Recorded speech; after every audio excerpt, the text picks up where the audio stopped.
Shalom. Shalom. Haleluya. Udah lama ya Pak Yuda, saya nggak kesini ya Pak. Oke. Gimana kabarnya Bapak Ibu?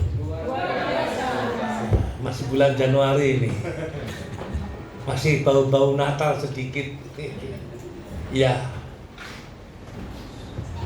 Saya terkesan dengan lagu tadi, bahwa kasih setia Tuhan tak pernah berkesudahan, selalu baru setiap Hari. Anda percaya itu? Amin. Bahwa pertolongannya itu tidak pernah, benarkah? Amin. Pertolongannya tidak pernah. Pertolongan Tuhan tidak pernah. Masih perlu ditolong? Untuk apa?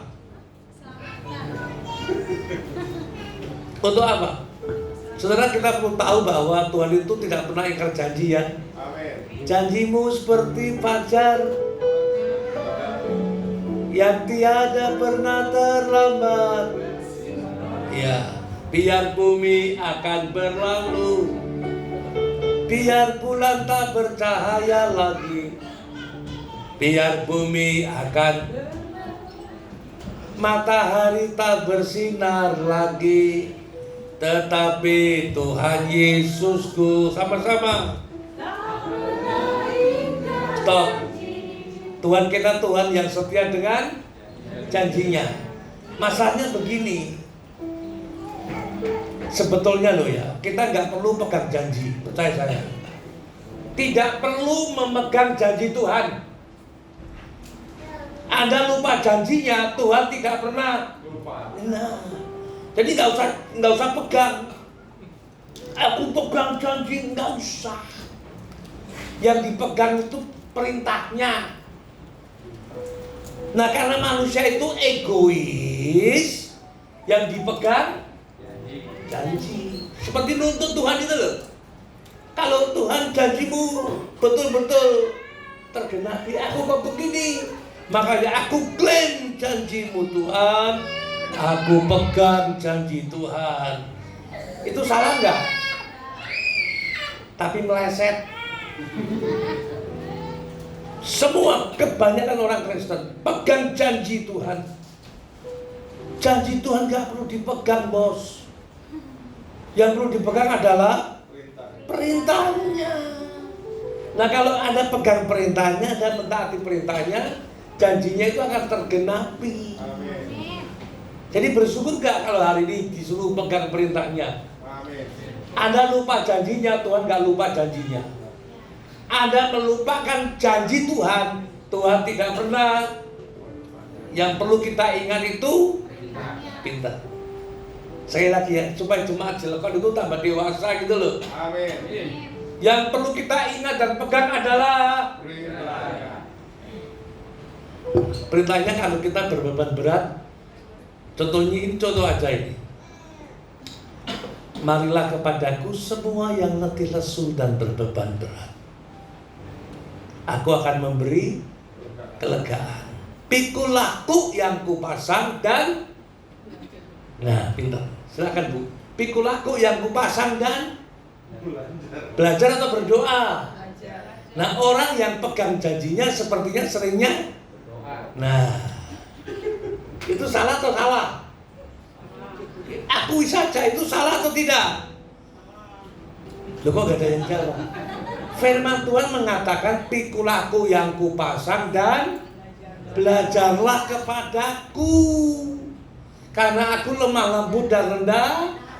Jadi kalau Anda mau lega, Anda berbeban berat, letih lesu, datang kepada Yesus, jalani itu hidup itu. Pikulah yang kupasang, jalani beban beratmu itu. Tapi biasanya orang Kristen cepet-cepet pegang janji dan padahal Tuhan mengizinkan supaya kita yang keras belajar atau berdoa. Anda mau ikut pendeta atau ikut Yesus? Biasanya pendeta ngajari apa? Kalau ada berbeban berat disuruh apa? Itu salah nggak? Salah. Apalagi isi doanya egois. Berkati aku, lancarkan tokoku. Loh kalau gitu mana kapan leganya? Kalau mau lega, bukan berdoa bos. Belajarlah kepadaku. Karena aku lemah lembut dan rendah. Jadi kalau Anda mau lega, lemah lembut dan rendah hati, itu belajar dari Yesus. Baru setelah lega baru cepet-cepetlah berdoa. Itu yang betul Bu. Lega dulu atau berdoa dulu? Lega dulu atau berdoa dulu? Petrus bilang begini loh. Karena itu kuasailah dirimu dan jadilah tenang supaya kamu dapat tahu itu. Jadi tenang dulu baru. Nah kalau gereja enggak, doa dulu. Salah atau salah? Saya tanya saudara. Nah kalau salah mau diteruskan atau berhenti? Halo, saya tanya teruskan atau berhenti? Setan gak takut dengan orang banyak doa bos. Apalagi doamu doa permohonan, doa agamawi. Berkati aku, lancarkan perusahaanku, lancarkan semua pekerjaanku. Setan tertawa itu. Buat itu setan itu marah gitu loh bos. Bagaimana Pak doanya supaya setan marah? Ku mau sepertimu Yesus di setan marah itu. Ada orang yang mau sempurna seperti Yesus. Ayo kita kejar dia.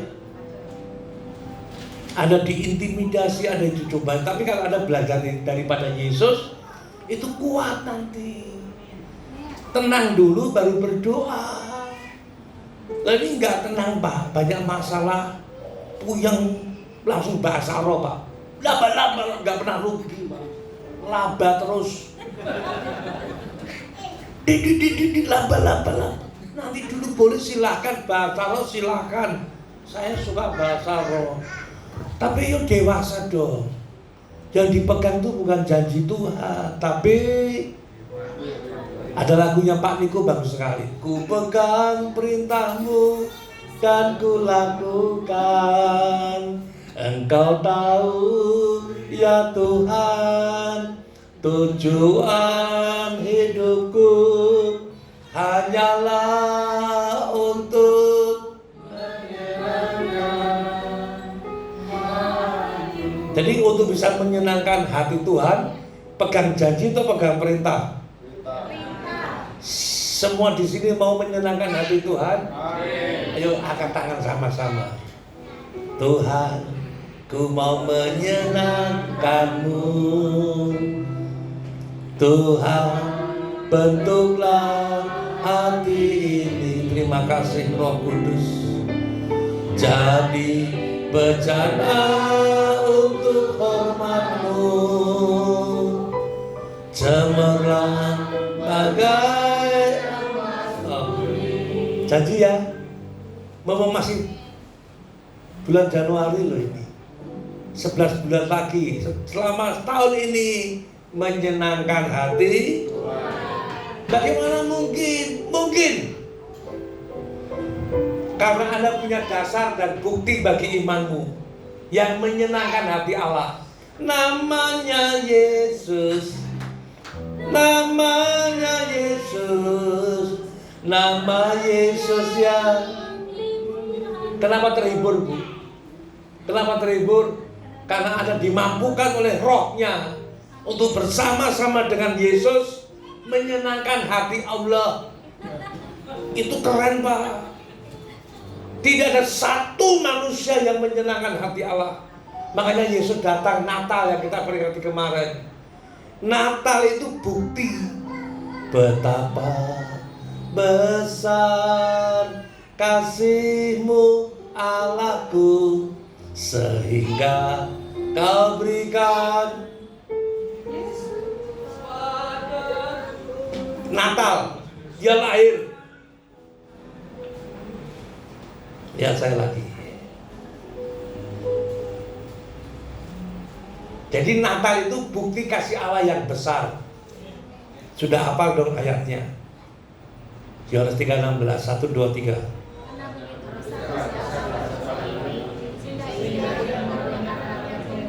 Terus, oke, sip. Karena begitu besar kasih Allah akan, kenapa? Kenapa kok dunia perlu kasih Allah yang besar? Makanya Yesus datang ke dalam dunia, wujud dari kasih Allah itu. Kenapa? Anda pernah nggak merenungkan ayat itu? Katanya di sini ku renungkan firman-Mu siang dan merenungkan, makanya direnungkan supaya ngerti maksudnya apa. Lah yang direnungkan cuma nasib, di sini cuma menuntut janji. Kata perlama baru didatangkan, kelihatannya keren ya Pak. Silakan, itu nggak salah, tapi hati-hati. Serius. Pintu surga itu terbuka bukan pada saat Anda memberi persembahan, Pak. No. Pada saat Anda memberikan hatimu mati bagi dosa, hidup untuk Allah, surga terbuka. Amin. Yesus mati, surga terbuka. Tabir bait Allah terbelah. Jadi masih banyak yang perlu diperbaiki sebetulnya, Pak. Bukan pada waktu kasih duit, surga terbuka. Itu transaksi, iman transaksi. Itu berbahaya. Kalau aku ngasih 100.000, kamu ngasih berapa Tuhan? Itu iman transaksional itu. Nah maaf, banyak gereja seperti itu, bos. Serius. Katanya mau menyenangkan hati Tuhan. Yesus datang itu supaya seluruh bangsa bersuka cita loh. Tolong tampilkan ayatnya. Lihat saya saja ya. Saya persingkat ini khotbahnya. Sepertinya khotbahnya 2 jam, Pak. Bahannya itu 2 jam, bahkan 3 jam. Tapi saya singkat, sangat singkat. Lukas pasal 2. Tolong tampilkan Lukas 2. Semuanya lihat ke depan saja. Ayat yang ke-10 ya saya bacakan. Lukas 2 ayat yang ke-10. Lukas itu sebelum kita payu kalau nggak salah. Lukas pasal 2 ayat yang ke-10. Dimulai ayat yang ke-8. Maaf. Di daerah itu ada gembala-gembala yang tinggal di padang, menjaga kawanan ternak mereka pada waktu malam. Terus tiba-tiba berdirilah seorang malaikat Tuhan di dekat mereka, dan kemuliaan Tuhan bersinar meliputi mereka, dan mereka sangat ketakutan. 10. Lalu kata malaikat itu kepada mereka, jangan takut, sebab sesungguhnya aku memberitakan kepadamu, baca sama-sama, aku memberitakan kepadamu kesukaan besar untuk seluruh bangsa. Jadi Yesus lahir itu supaya ada kesukaan besar bagi seluruh 11. Hari ini telah lahir bagimu juru selamat, yaitu Kristus Yesus Tuhan di kota Daud. Supaya kelahiran Yesus itu membuat seluruh bangsa bersuka. Kenyataannya bersuka kan seluruh bangsa? Enggak. Karena nanti saya bukakan. Ya. Terus 12. Dan inilah tandanya bagimu, kamu akan menjumpai seorang bayi dibungkus dengan lampin dan terbaring di dalam palungan. 13. Dan tiba-tiba tampaklah bersama-sama dengan malaikat itu sejumlah besar bala tentara surga yang memuji Allah. Katanya, kemuliaan bagimu di tempat maha tinggi.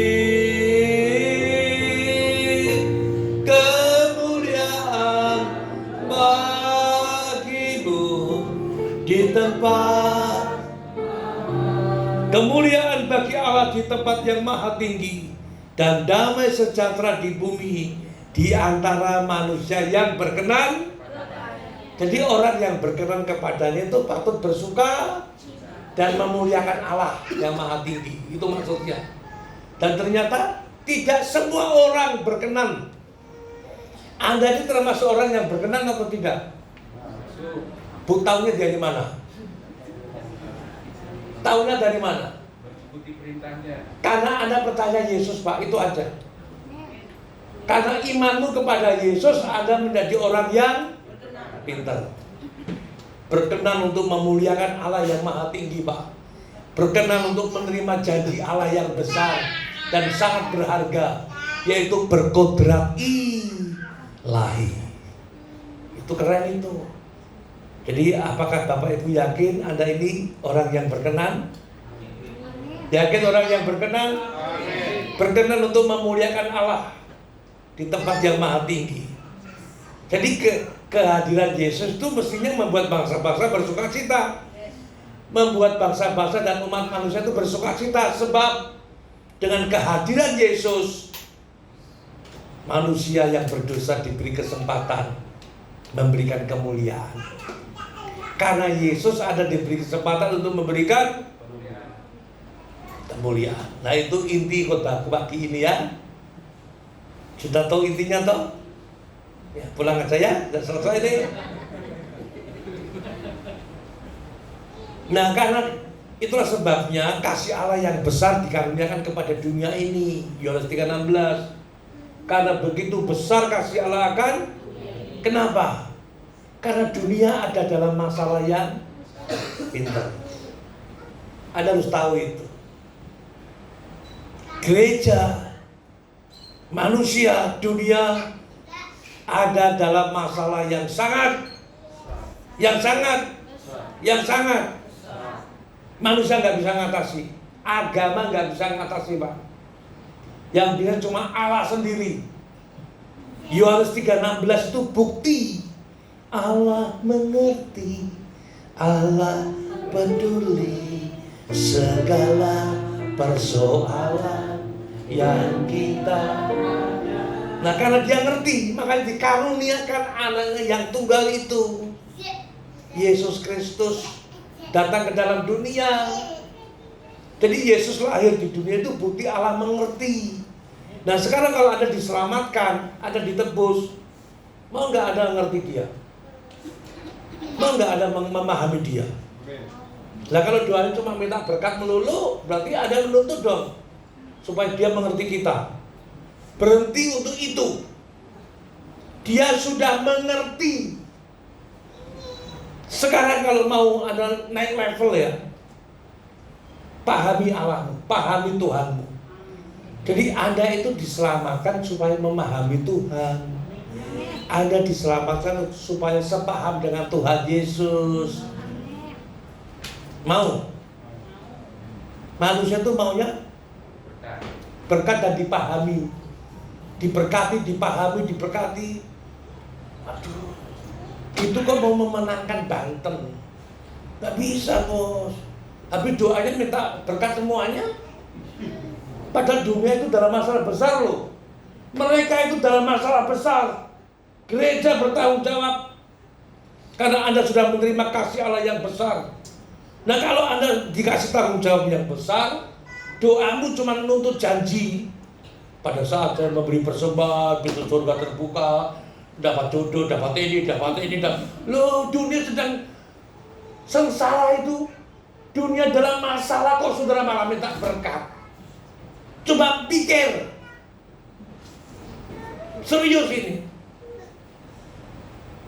Tapi kalau Anda mau ucapan lagi setiap person, silakan, gak masalah itu. Ucapan setiap ngasih persembahan silakan. Tapi jangan dilupakan kasih Allah yang besar. Supaya dengan kasih Allah yang besar itu Anda bertanggung jawab atas orang-orang yang sedang mengalami masalah yang besar.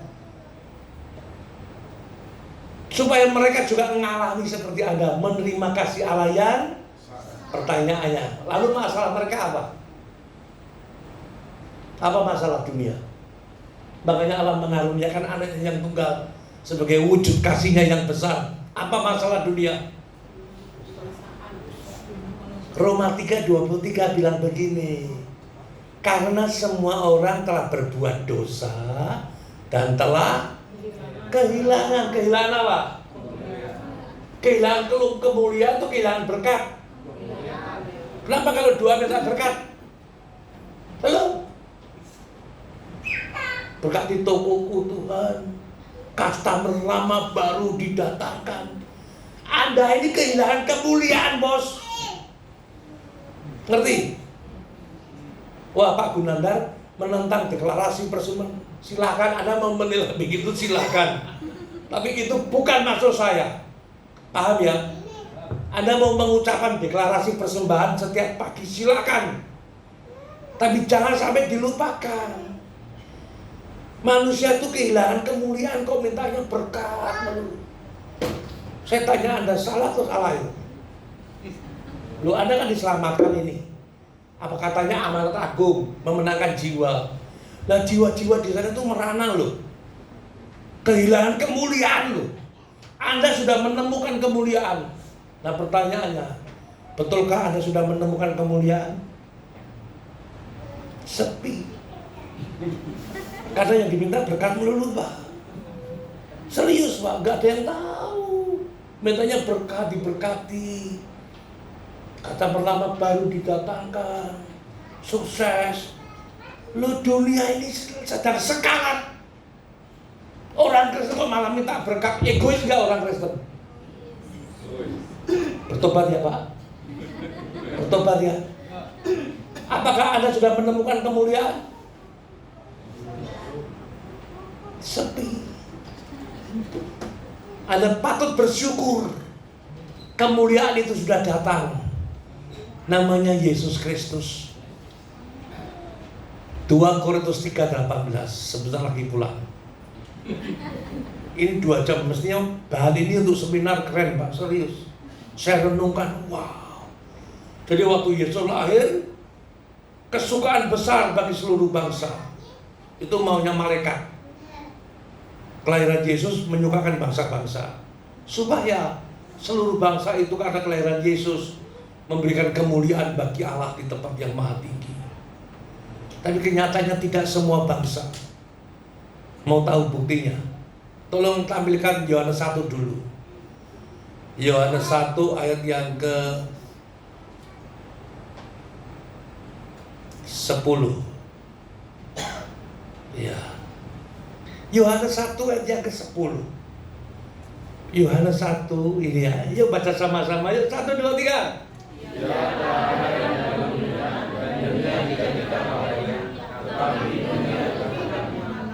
Dunia tidak kenal.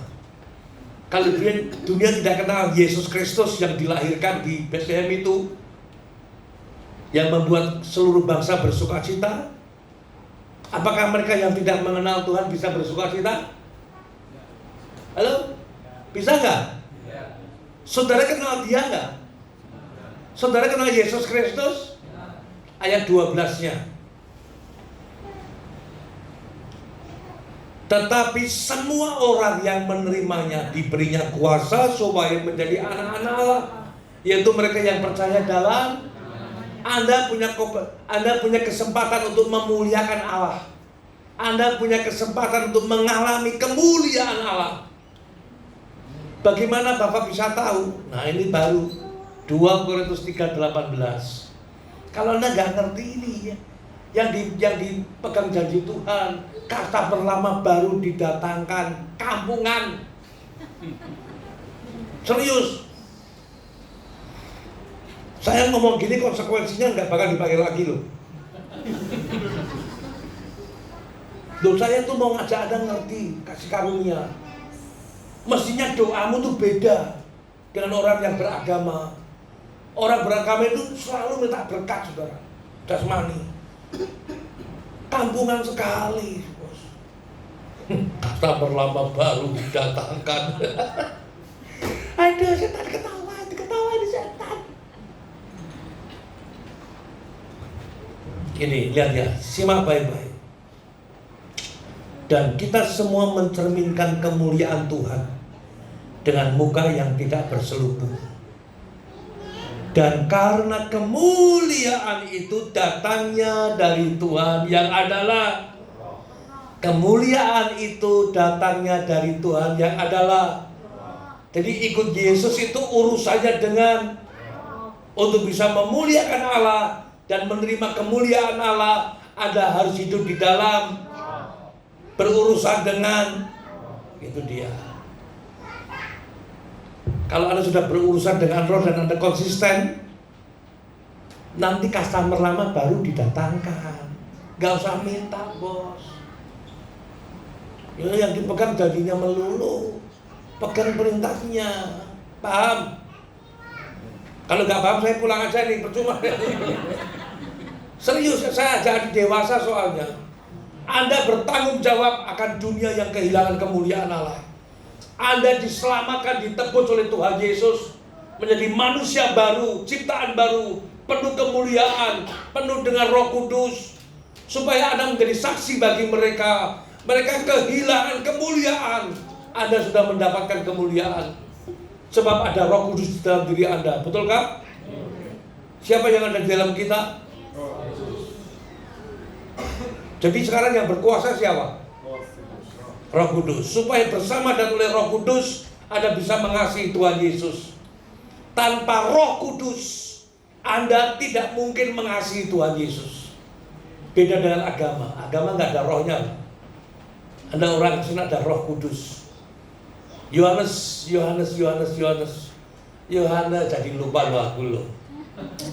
Yohanes 16:13. Jadi doanya sekarang diperbarui ya Pak. Doa yang egois dikurangi ya. Doanya sekarang, Tuhanku mau menyenangkanmu. Tuhan, bentuklah hati ini, karena aku sudah menerima kemuliaan. Buktikan sekarang ya. Apabila Ia datang, yaitu Roh kebenaran, Ia akan memimpin kamu ke dalam seluruh kebenaran. Sebab Ia tidak akan berkata-kata dari diri sendiri, tapi segala sesuatu yang didengarnya, itulah yang akan dikatakannya. Dan Ia akan memberitahukan kepadamu hal-hal yang akan datang. Ia akan memimpin kamu ke dalam seluruh. Ia akan memimpin kamu ke dalam seluruh. Ia di situ siapa? 1, 2, 3. Roh Kudus. Baru ayat 14-nya. Tadi roh itu sumber kemuliaan sudah ada di dalam kita kok. 1, 2, 3. Nah, Roh Kudus akan memuliakan Yesus. Roh Kudus yang ada di dalam Anda akan memuliakan Yesus. Ia akan menuntun Anda ke dalam seluruh kebenaran. Kebenarannya apa Pak? Ini dia. Saya akhiri di sini. Terakhir betul. Ini kebenarannya. Lukas 4 ayat 1. Kalau Anda nggak sampai level ini, maaf ya sekali lagi ya, kalau Anda nggak sampai level ini, levelmu cuma kalau pada saat saya memberi persembahan, pintu surga terbuka. Anda nggak bakal menjadi saksi. Anda nggak bakal menjalankan amanat aku. Dunia sedang kelaparan roh, Pak. Mereka sedang sekarat. Loh kok Anda malah minta berkat seperti yang diminta mereka? Betul kan? Mereka minta berkat enggak? Mencari kemana-mana sampai ke Gunung Kawil berkat itu. Serius, ke dukun-dukun. Nggak ada. Cuma sumbernya aja beda. Permohonannya sama, mintanya duit. Kata perlama baru didatangkan. Aduh. Nyesek saya. Anda ini orang khusus. Anda ini bukan orang sembarangan. Anda itu istimewa karena Yesus. Diselamatkan, ditebus oleh darah Yesus, dimeteraikan oleh rohnya Tuhan Yesus. Hebat gak Tuhan? Anda ditebus dengan, dimeteraikan dengan, Anda sah menjadi milik Allah karena Yesus. Jadi Anda ini bukan orang sembarangan, Anda ini orang istimewa. Supaya mereka yang umum, yaitu orang berdosa, jadi istimewa seperti Anda. Makanya kita tidak boleh serupa dengan dunia. Tapi kalau bedanya sama, kata perlama baru didatangkan. Loh kok sama? Bayangin, mengerikan nggak? Yang dipegang janjinya, nanti dulu. Janji Tuhan nggak ada pegang, Tuhan nggak lupa. Yang dia mau itu perintahnya. Ini dia. 1, 2, 3.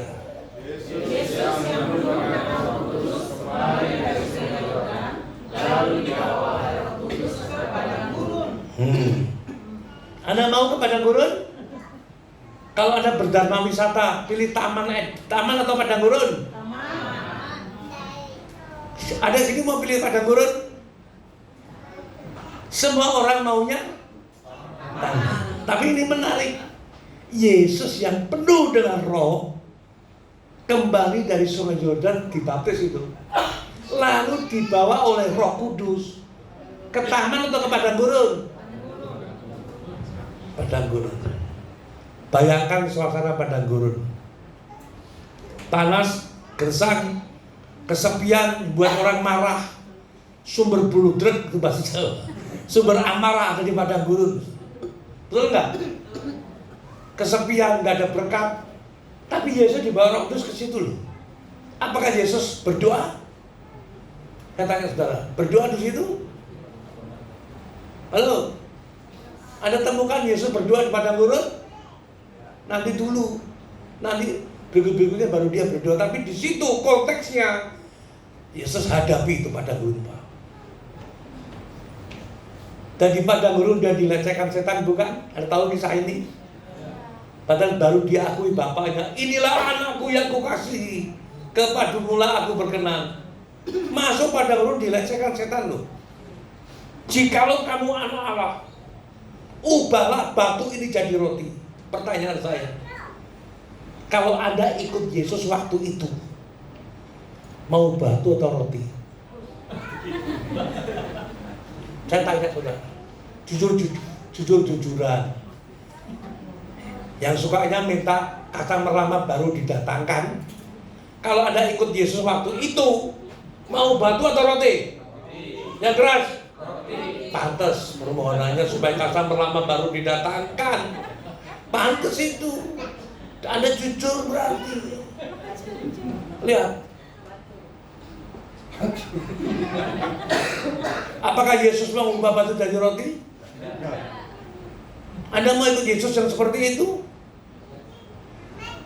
Batu tetap batu, Pak. Kalau batu itu jadi roti, tidak ada kemuliaan. Batu itu jadi roti, tidak ada persembahan yang hidup, yang kudus dan yang berkenan.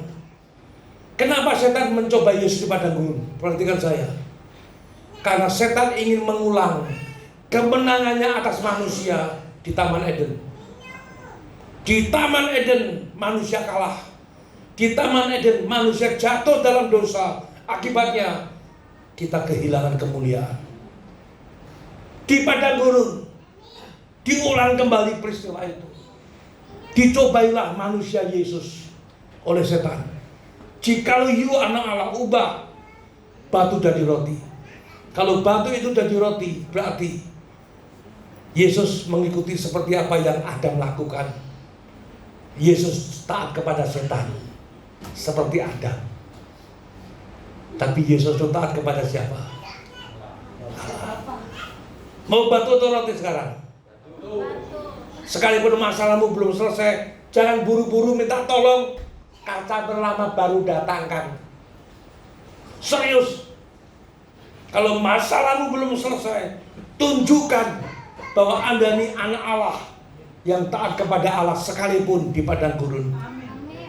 Sekalipun hidupmu hari ini ada di padang gurun. Tadi Anda berkata tuh, Dani, selalu baru setiap pagi. Tidak pernah terlambat pertolongan Tuhan. Tidak pernah terlambat pertolongan Tuhan memampukan kita untuk taat seperti Yesus.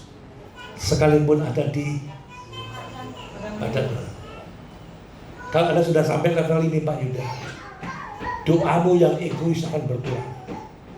Doamu itu memikirkan banyak jiwa itu. Mereka kehilangan kemuliaan Allah.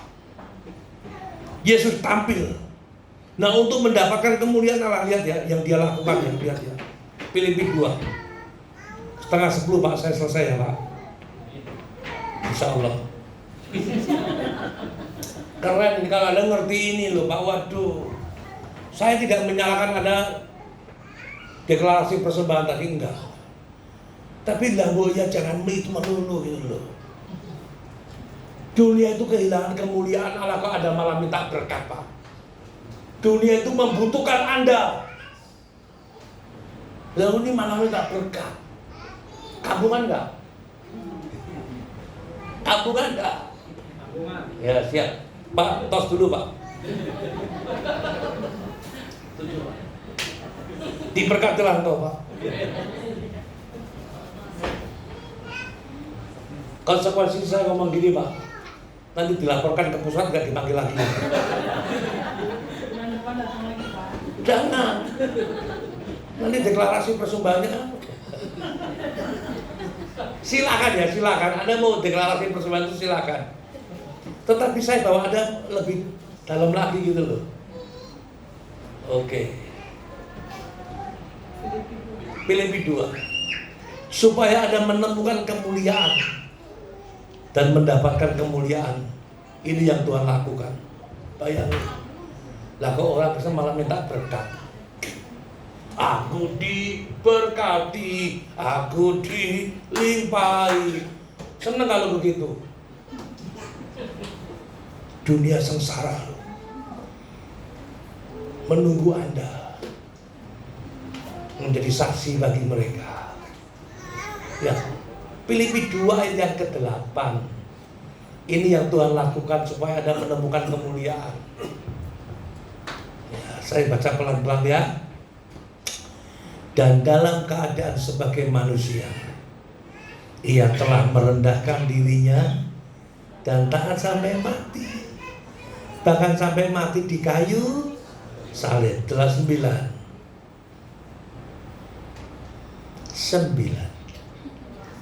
Itulah sebabnya Allah sangat meninggikan dia dan mengaruniakan kepadanya nama di atas segala nama.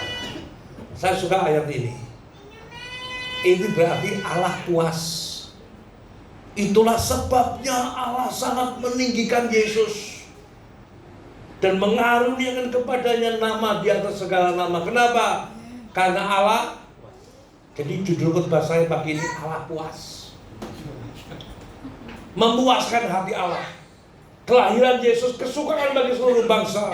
Kemuliaan bagi Allah di tempat yang maha tinggi.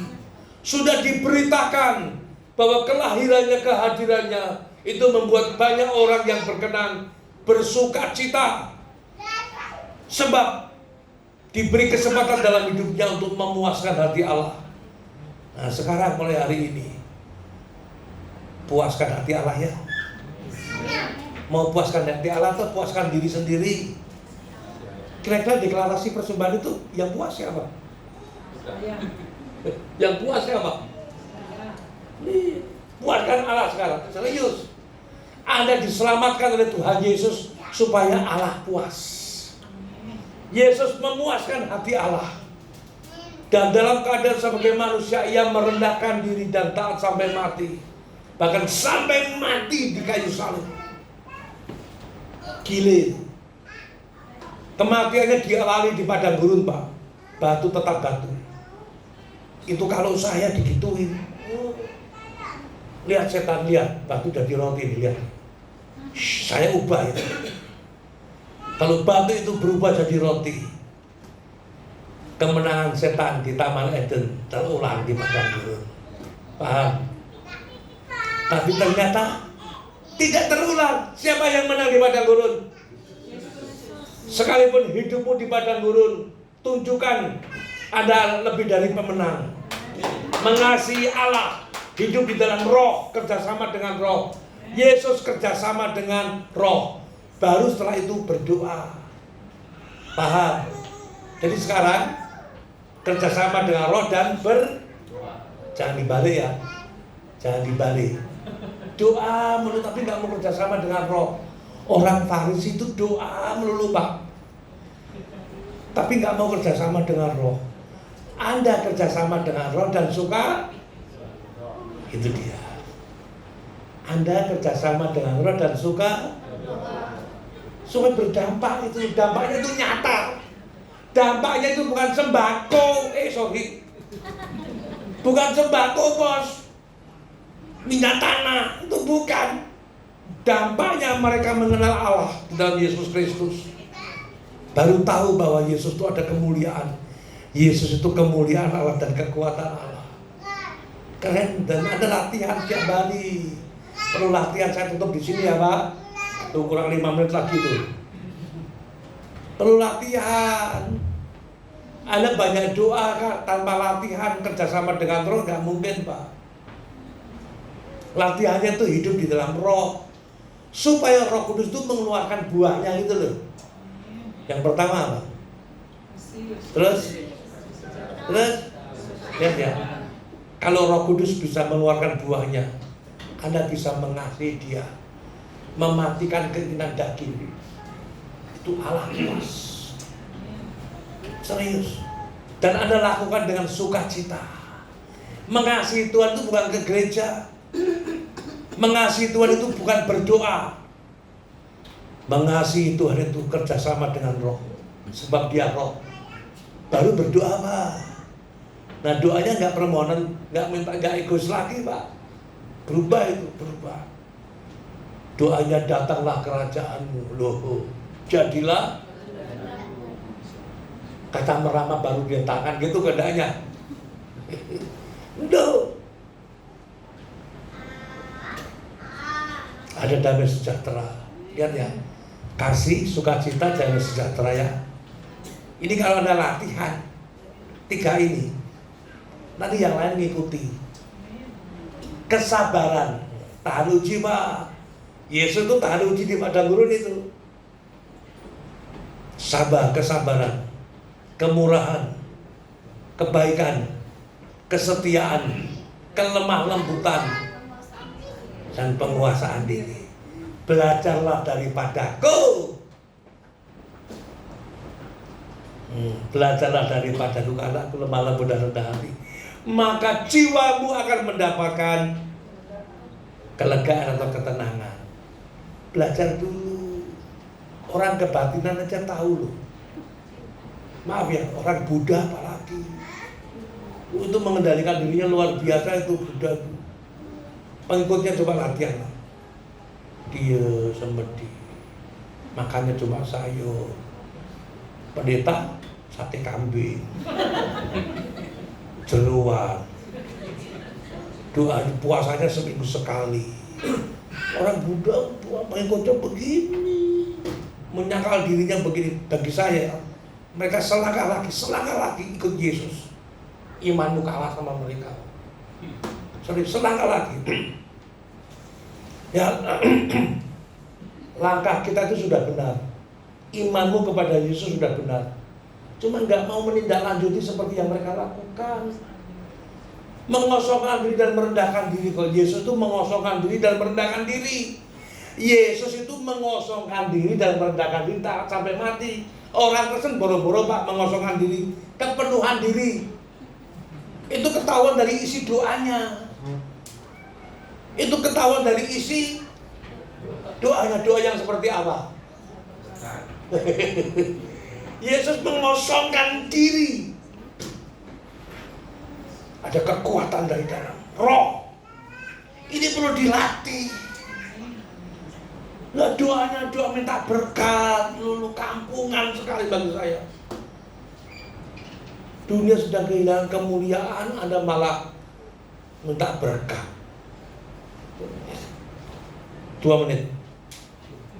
Saya maklumi, karena Anda dan saya gereja lebih sadar kehilangan berkat daripada kehilangan kemuliaan, betul kan?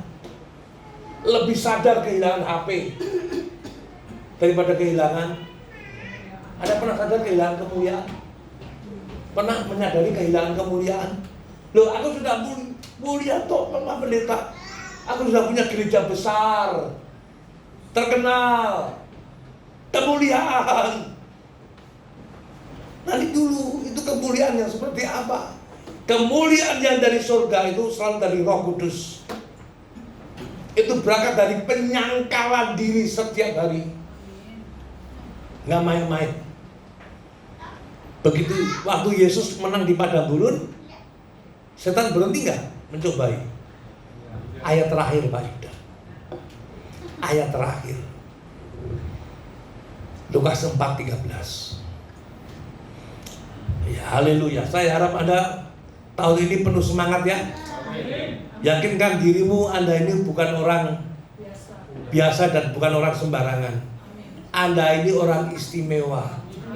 Anda itu istimewa. Nah, Tuhan mau tunjukkan istimewamu itu kepada dunia. Jangan serupa dengan dunia pola pikirnya, emosinya. Gaya surgawi dong, gaya kerajaan Allah gitu loh. Wah, ini kalau diteruskan panjang loh Pak. Panjang lagi nih. Serupa dengan Tuhan Yesus. Makanya perlu latihan.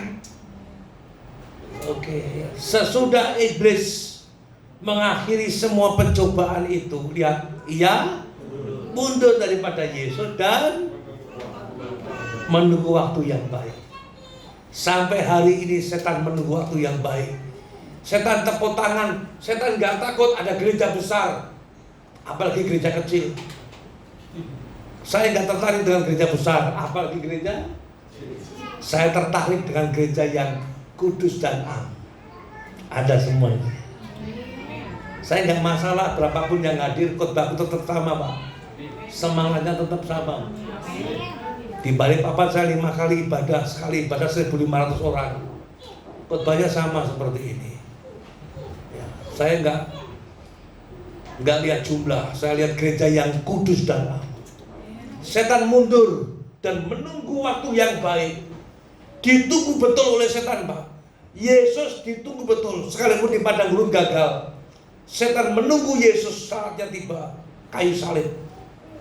Di kayu salib setan bilang begini, kalau kamu anak Allah, turun, kami akan menyembah engkau. Yang minta roti tadi pasti turun gitu.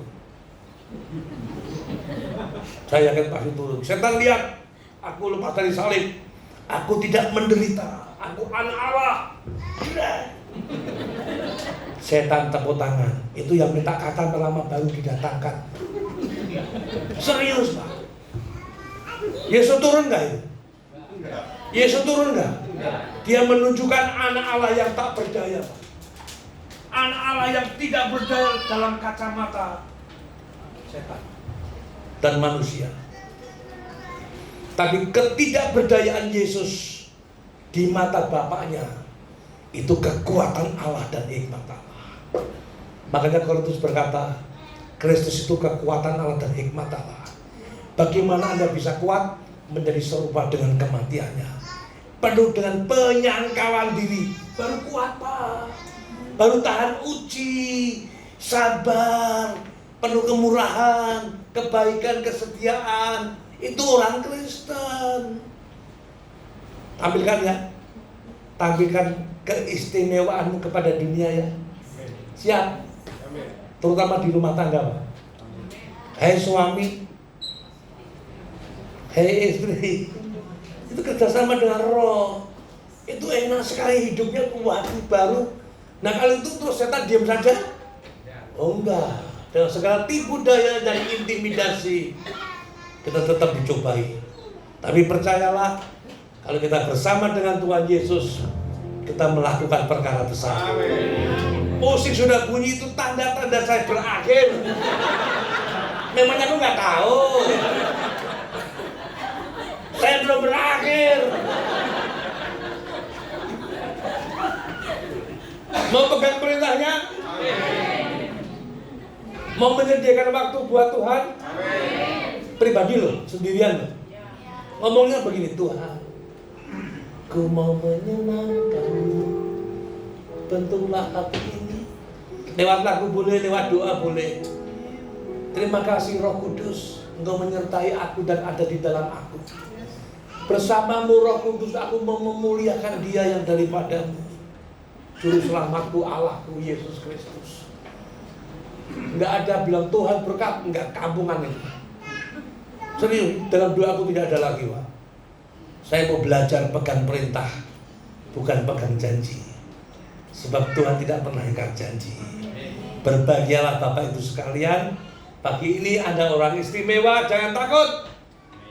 Sejak Natal diberitakan, jangan takut. Telah lahir bagimu Yesus Kristus Tuhan di kota tahun. Jangan Itu berarti ada ketakutan. Jangan sampai kelahiran Yesus membuat kita semakin takut ya. Hadapi tahun 2026 ini dengan satu keyakinan bahwa Dia ada di dalam kita. Rumah tanggamu rukun, setan takut itu. Gampang, gak usah berdoa, rukun dulu aja, rukun dulu. Suami istri rukun dulu, setan takut Pak. Banyak orang enggak, doa sampai ribut. Di gereja doa, di rumah ribut. Ya kampungan toh. Kenapa? Karena doanya nggak dikabulkan. Customer baru nggak datang customernya. Suami istri ribut sendiri. Besok lagi doa lagi, minta itu lagi. Rukun dulu. Kerjasama dengan Roh. Anda diberkati. Mari bagi berdiri sama-sama. Haleluya, haleluya. Segala puji syukur bagimu, ku tinggikan namamu selalu, kemuliaan hanya bagimu, terpujilah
siapakah kami ini?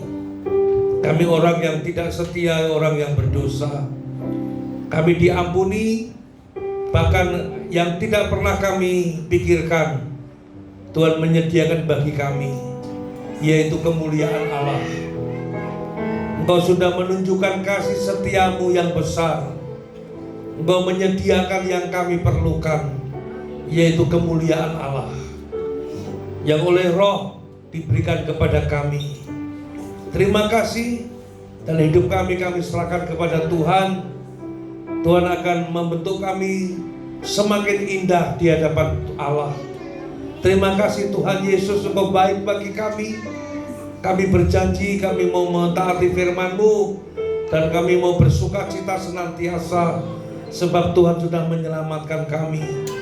Masalah persoalan hidup tidak menghalangi kami untuk tetap bersuka cita, sebab Tuhan menyediakan yang kami perlukan, yaitu kemuliaan Allah yang hilang karena dosa. Mari Roh Kudus kuatkan, teguhkan hati kami selama mengiring Tuhan.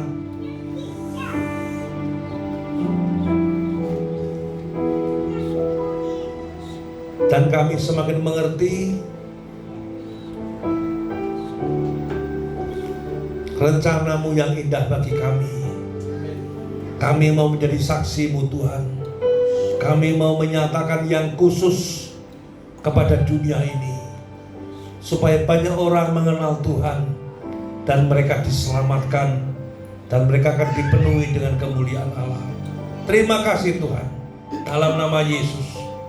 Mari kita angkat tangan bersama Bapak Ibu. Haleluya. Karena imanmu kepada Tuhan Yesus, maka bersukacitalah engkau.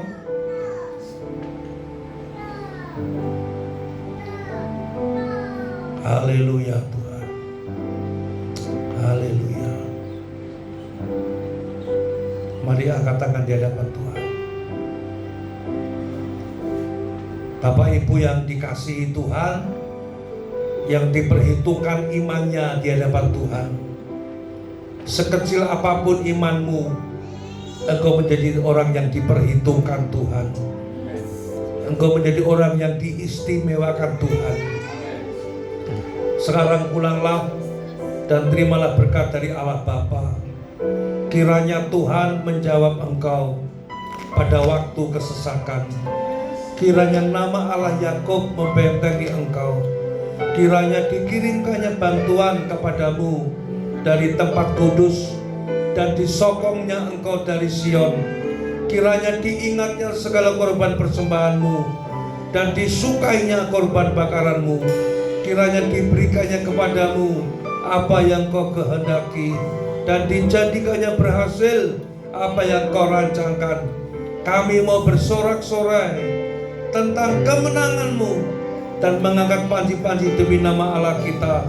Kiranya Tuhan memenuhi segala permintaanmu, sebab kasih karunia Allah di dalam Yesus Kristus berlimpah-limpah turun atasmu, dan dalam persekutuan yang manis dengan Roh Kudus menyertai kita sekalian pagi ini bahkan sampai selama-lamanya.